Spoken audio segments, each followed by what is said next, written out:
Hi everybody, my name's Rebecca and welcome back to My Bookish Travels.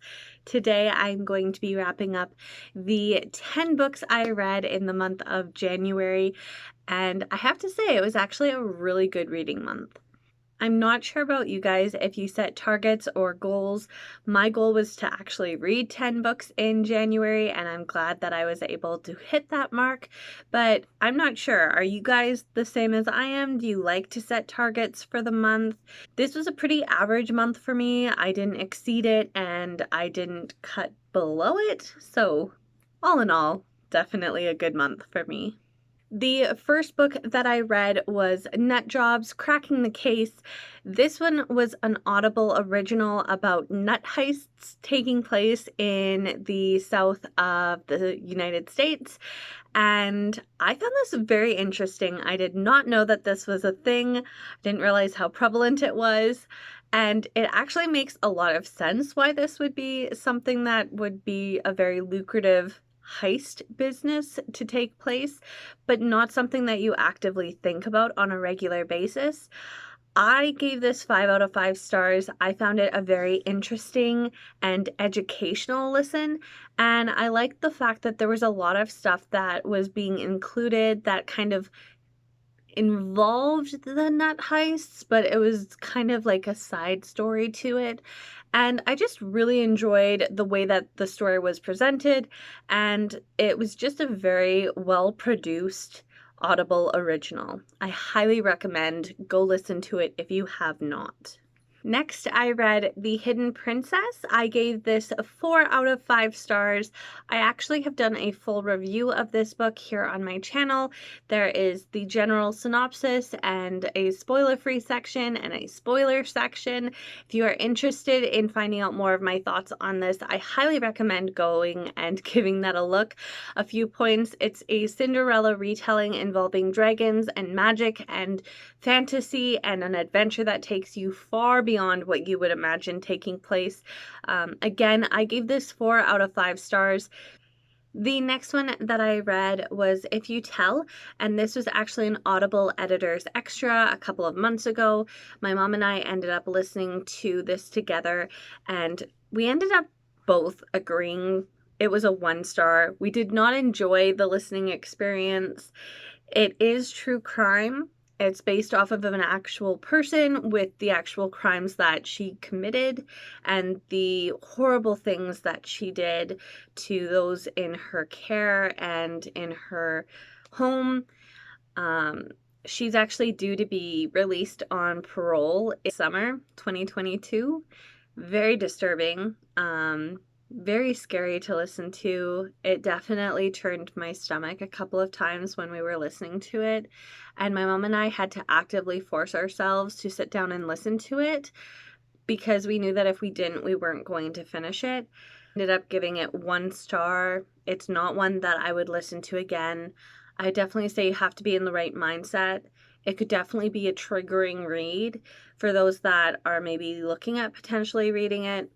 And it's very disturbing knowing that she is due to have out of jail this summer after everything she's done and with the people and the lives she's destroyed or killed. And it's just a very disheartening listen. And I understand true crime. It's not something that's going to be light and fluffy and happy, but I did not expect how dark this book was. If you guys read The Shadows Between Us, and this was actually the January pick that I had for the book club that I'm a part of, and I gave this 4 out of 5 stars. There's certain things that I didn't really like with the story, but all in all, the actual enjoyment factor of this fantasy, I gave it 4 out of 5 stars.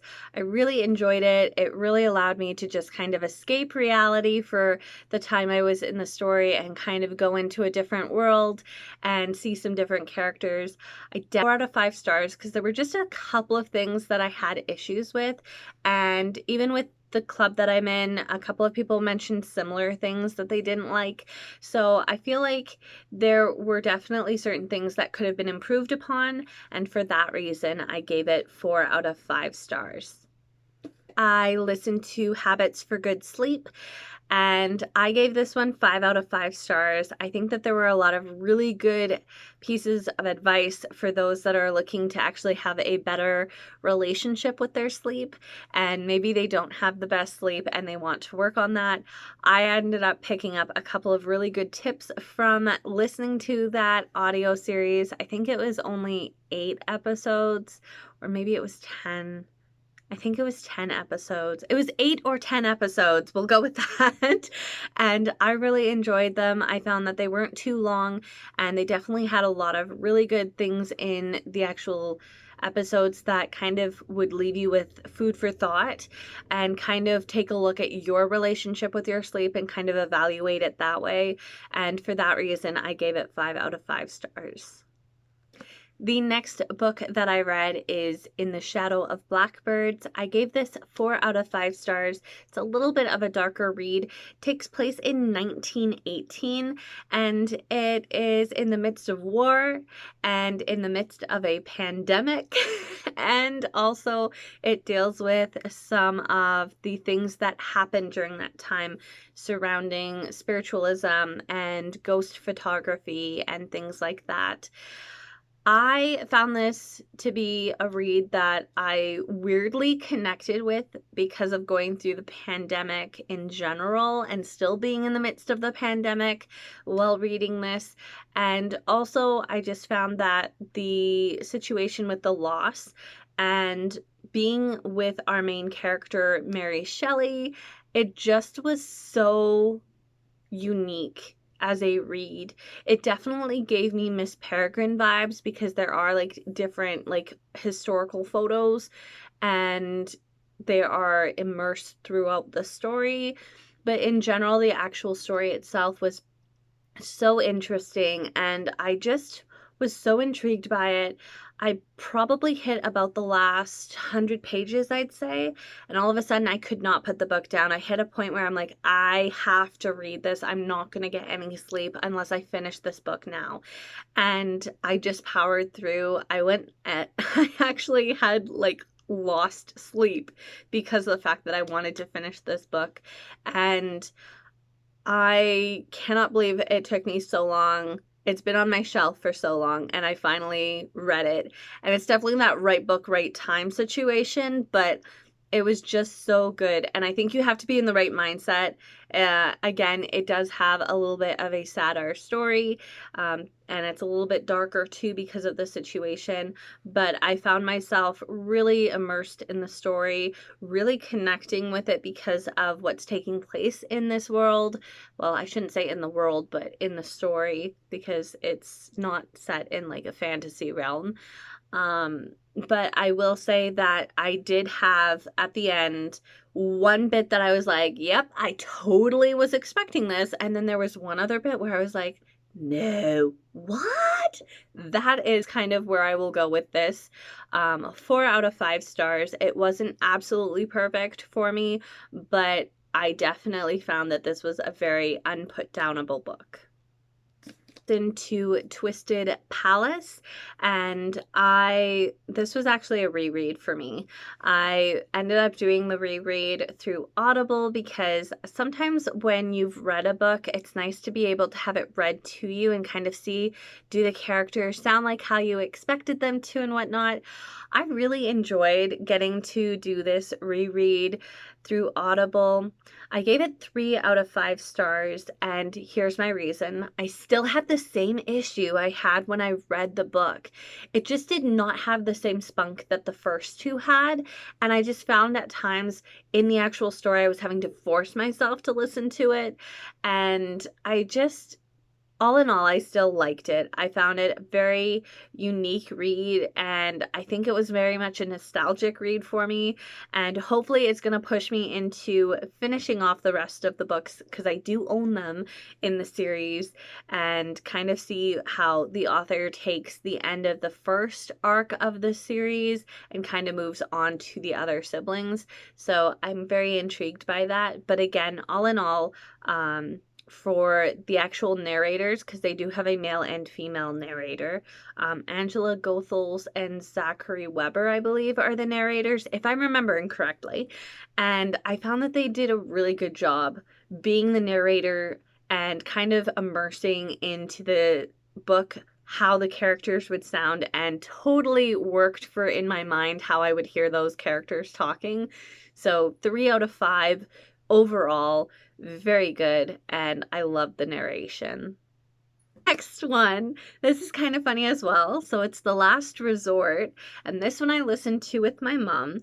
This was the January editor's extra for Audible, and we both again ended up giving it a 1 star. This was another one we had to kind of force ourselves to listen to. It started off really well. It started off very intriguing. The writing style was a little bit different. What my mom doesn't like is that even in the synopsis and within the first 15 minutes of the book, they kind of give this big spot of something that happens in the book away.